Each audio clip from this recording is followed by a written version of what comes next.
मेवात जिले में कोरोना महामारी का लड़कियों की शिक्षा पर कितना असर पड़ा है, चलिए आज जानते हैं। बता दें कि कोरोना महामारी के दौरान वैसे तो देश भर में लड़के व लड़कियों की पढ़ाई प्रभावित हुई है, परंतु लड़कों से कहीं ज़्यादा लड़कियों की शिक्षा पर इसका सीधा एवं बुरा असर पड़ा है, जिसे लंबे समय तक पाटा जाना शिक्षा विभाग के लिए किसी चुनौती से कम नहीं है। हरियाणा के नूंह जिला शैक्षणिक एतबार से सबसे पिछड़ा हुआ जिला है। इस जिले में लोगों की आर्थिक स्थिति भी दूसरे जिलों से कम है।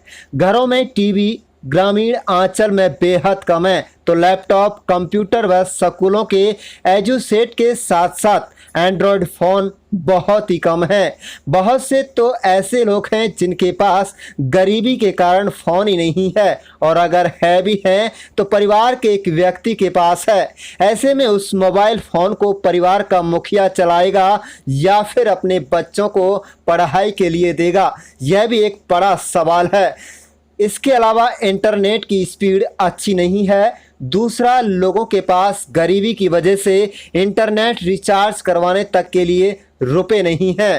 फिरोजपुर जिला शहर के वार्ड नंबर 5 में रहने वाले दलित रोशनलाल के परिवार से जब ऑनलाइन शिक्षा के लेकर कोरोना महामारी का लड़कियों की शिक्षा पर क्या प्रभाव पड़ा, इसे लेकर विस्तार पूर्वक बातचीत की गई, तो उन्होंने कहा है कि उनके पास एक एंड्रॉयड फ़ोन है और एक छोटा फ़ोन है। एंड्रॉयड फ़ोन खराब हो गया है और छोटा फ़ोन से बच्चे पढ़ नहीं पाते।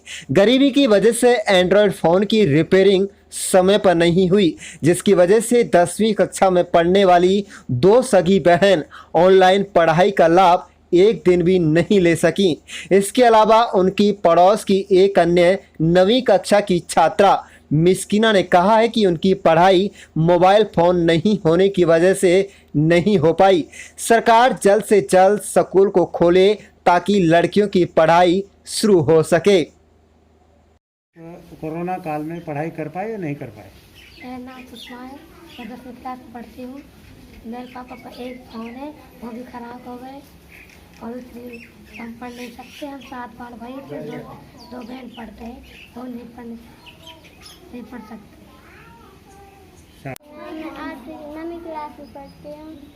लॉकडाउन की वजह से हम अपनी पढ़ाई पूरी नहीं कर पाए, इसलिए स्कूल खुले जाएँ हम ताकि हम अपनी पढ़ाई पूरी करें। बहुत बढ़िया। राजबाला है, मैं 10वीं क्लास में पढ़ती हूँ। और क्या, कंप्यूटर भी नहीं है, कुछ भी नहीं है, उसे पढ़ते हैं किताबों से। तो कौन पढ़ाता है? अपने आप पढ़ते हैं? कोई टीचर आता है? कोई टीचर नहीं आता, हम खुद पढ़ते हैं। अब ये लॉकडाउन से तो यही होता, पढ़ाई अच्छी नहीं होती घर पर, और क्या स्कूल जाते तो बढ़िया पढ़ते, अच्छे नंबर आते। घर पे तो ऐसी होती है पढ़ाई। इसके बाद हमारी टीम ने इलाके के जाने माने शिक्षाविद एवं समाज सेवी फजरुद्दीन बेसर पूर्व सरपंच साकरत से बातचीत की, तो उन्होंने कहा है कि शिक्षा विभाग ऑनलाइन शिक्षा को लेकर जो दावे कर रहा है वह गलत है।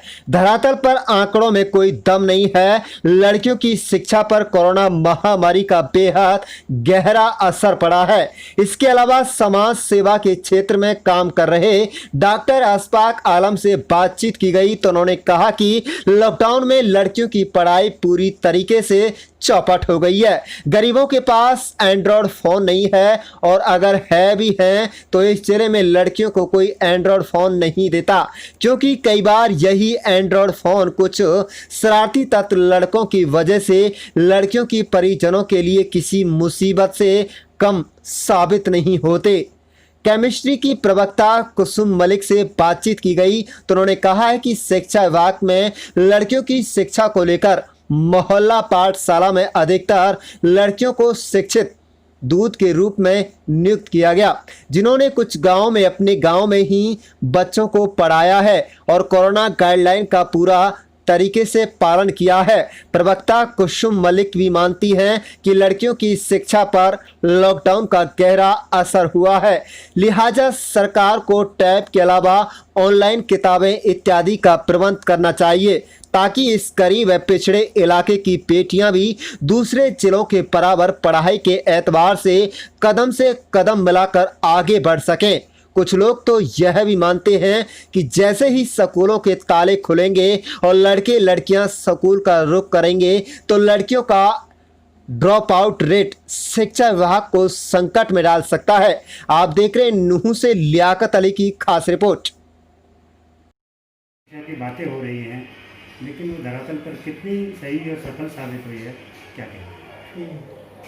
जी, कोरोना काल में सिर्फ लड़की नहीं लड़कों की भी शिक्षा पे बुरा असर पड़ा है, लेकिन इससे लड़कियां ज़्यादा प्रभावित रही हैं, क्योंकि एक तो मेवात जैसे क्षेत्र में पहले ही जहां लड़कियों को पढ़ाना ही पसंद नहीं करते, दूसरी बात अब कोरोना में तो स्कूल ही बंद है, तो पेरेंट्स ना तो उनको फ़ोन देना पसंद करते हैं लड़कियों का एंड्रॉयड फ़ोन पहली बात तो बहुत कम मात्रा में है तो लड़कियों को नहीं देना पसंद करते। अगर लड़कियों को दे भी दिया तो उसमें फिर डाटा की समस्या आती है, इंटरनेट की प्रॉब्लम बहुत बड़ी आती है, तो इससे हमारी जो बच्चियां हैं कोरोना से वो काफ़ी पिछड़ रही हैं। लेकिन यहाँ थोड़ा सा जो नूह शिक्षा विभाग का जिला शिक्षा अधिकारी द्वारा जो शुरू किया गया है मोहल्ला पाठशाला शिक्षा दूत, इसमें ज़्यादातर अगर आप देखा जाए तो पढ़ा भी लड़कियां ही रही हैं शिक्षा दूत में, और जो काफ़ी सारी संख्या में जुड़ी हुई हैं वो भी लड़कियां ही हैं। तो हम कोशिश करते हैं कि मेवात की बच्चियों को हम ज़्यादा से ज़्यादा कोरोना में कम से कम उनका ड्रॉप आउट हो, उसके लिए हम काम करें। और अगर यहाँ पर बच्चों को फ्री में अगर टैब्स दिया जाए, स्पेशली 9 से 12 की लड़कियों के लिए अगर ये सरकार चलाया जाए, जैसे पिछली बार उन्होंने किताबें फ्री की थी, तो इससे लड़कियों की शिक्षा पे पॉजिटिव इफ़ेक्ट जा सकता है। तो मेरा यही कहना है कि अगर हमें लड़कियों की शिक्षा को आगे बढ़ाना है तो सरकार ऑनलाइन पे जो फोकस कर रही है तो ऑनलाइन बुक्स या टैब्स के बारे में भी सोचना चाहिए। धन्यवाद। इस कोरोना काल में बेटियों की तालीम लड़कों के बनिस्बत बहुत ज़्यादा प्रभावित हुई और ऑनलाइन जो पढ़ाई की बात है वह व्हाट्सएप के माध्यम से है, जो किसी भी तरह से वक्त और हालात या किसी भी एतबार से शिक्षा का कोई माध्यम नहीं है। इसलिए ये तो सिर्फ नाम की बातें हैं कि शिक्षा हो रही है। लड़कियों की शिक्षा इसलिए प्रभावित हुई है कि आम तौर से गरीबों के पास मोबाइल नहीं है, और जिन लोगों के पास एंड्रॉयड मोबाइल है वो दुनिया के हालात को देखते हुए अपने बेटियों को एंड्रॉयड मोबाइल नहीं देते हैं। इसलिए लड़कियों की शिक्षा स्कूल के बंद होने से, मोबाइल के न होने से बहुत ज़्यादा प्रभावित हुई है। और लड़कियों का ड्रॉप आउट्स अब अगर आप देखेंगे तो बहुत ज़्यादा है। जो मिडिल स्कूल तक भी जो एडमिशन होते थे उनमें लड़कियां 10 से 15% ही एडमिशन हो पाया है, और लड़कियों की शिक्षा की हालत जो है दयनीय हो गई है। शिक्षा विभाग के जो भी रिपोर्ट्स हैं, जो उनका मानना है, मैं उससे सहमत नहीं हूँ। प्रैक्टिकल और वैवाहिक रूप से देखा जाए तो लड़कियों की शिक्षा पर ज़्यादा विपरीत प्रभाव पड़ा है, और परिस्थितियों के हिसाब से देखा जाए तो मेवात में और भी बुरा प्रभाव पड़ा है। क्योंकि पहली बात तो यह है कि मेवात में लड़कियों के पास गांव में ही असल तो बहुत कम एंड्रॉयड फ़ोन है, और दूसरी बात यह है कि लड़कियों के पास है ही नहीं, कोई माँ बाप देकर भी राजी नहीं है। माहौल भी ऐसा है, हालात के हिसाब से लोग लड़कियों तक एंड्रॉयड फ़ोन नहीं पहुँचाते। अब रही बात ये कि शिक्षा विभाग क्या कहता है, पता नहीं उनका कौन सा सोर्स है, कौन सा सूत्र है, कौन सा जरिया है। तो मेरे ख्याल से उनकी हवाई बातें हैं।